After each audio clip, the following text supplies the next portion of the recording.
हाम्रोतिर भने हामीलाई भने चाका जति पनि हामी दिन्थ्यौँ त ओरा थियौँ त हामी चाका बाटोमा झारे लास्टमा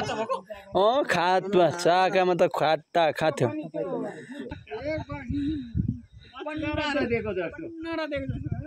कस्तो भएको छ रे सानो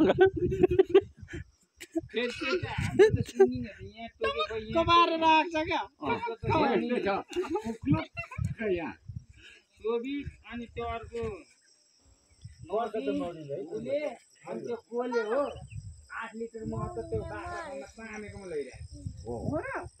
यस्तो मलाई सोध्दा बाटोमा लाँदा ओडामा राखेको चाहिँ फेरि कुन्ची गरेर चाहिँ केटाहरूले झ्याप यो त्यो सोझो भनेको काट्नेमा हाम्रै सामलाई चाहिँ सोझो परे जस्तो लाग्छ हातमा यस्तो हुनेको नाम के रे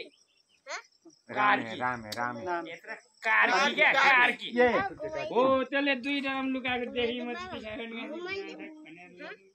मैले हो कलरफुल खनाउने अनि दरमको दरम लुकाउने के त्यो 4 लिटरको भाडामा त थुप्रो जान्छ त्यहाँ त फोर जस्तो मात्रै बाँडे हो क्या राम्रो जति पहिला सेट हारिन्छ त्यसो गरेर यसलाई टिपो छैन टोपी ल्याएर दाइरा यिनीहरू त टोपी ल्याएर आयो भने त टोपी चाहिँ घरमा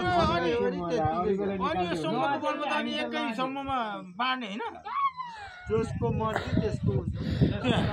धन्न जेठाकाले नि लास्टमा चाहिँ अलिकति छोक्रा सहित 1 माना जति 1.5 माना हालेछ बाल्टीमा खात्ने बेला त जेठा दाइ नि थियो नि गयो कि बाँड्यो कि भनेको जेठा दाइ यता सुत्त परेछ उनीहरूले उता कताबाट पास गरेको पास चाहिँ सोभितलाई त भनिरहेको त्यो पालबाटै गरेको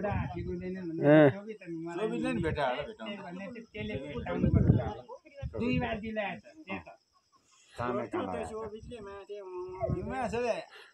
तल गयो नि खोज्छ त्यसले त त्यसको कोन खान्छ राख्दियो गोरु गाईहरूलाई बाख्रालाई चाहिँ 1 नम्बर औषधि हो फेरि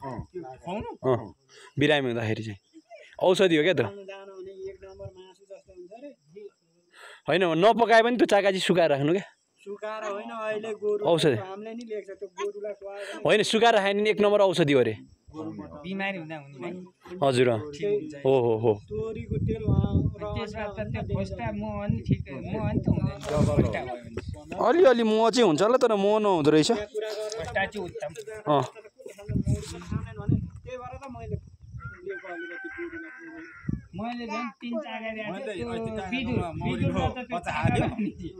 3 चाका ए चाका त होइन